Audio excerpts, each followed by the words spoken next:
చాలా కాలం క్రితం మహిషి అనే రాక్షసి భయం నుండి ప్రపంచాన్ని రక్షించడానికి శివుడు మరియు విష్ణువు యొక్క మోహిని రూపం యొక్క శక్తులు ఏకమయ్యాయి మరియు ఒక దైవిక బిడ్డ జన్మించాడు.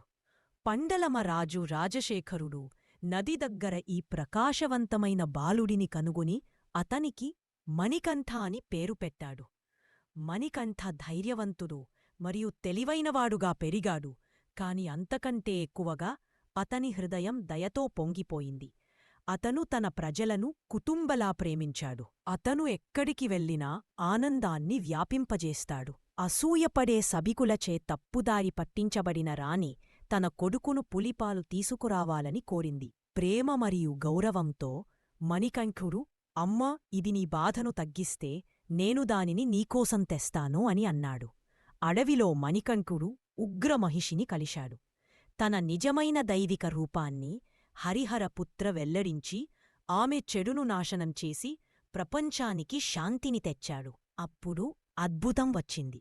మణికంఠుడు పులిపై స్వారీ చేస్తూ తిరిగి వచ్చాడు. అపరాధభావనతో నిండిన రాణి అతని పాదాలపై పడింది. కాని దైవిక బాలుడు ఆమెను సున్నితంగా ఎత్తుకుని, అమ్మా, నాకు నీపై మాట మాత్రమే ప్రేమ ఉంది అని అన్నాడు.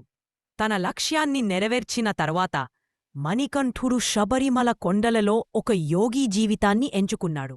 నేటికి లక్షలాది మంది అడవులు మరియు నదుల గుండా నడుస్తూ భక్తితో జపిస్తున్నారు. స్వామియే శరణమయ్యప్ప. అయ్యప్ప ప్రభువు కథ చెడుపై విజయం గురించి మాత్రమే కాదు. ఇది ఒక కొడుకు ప్రేమ, యువరాజు త్యాగం మరియు దైవత్వం ప్రేమ, వినయం మరియు శరణాగతిలో నివసిస్తున్నది.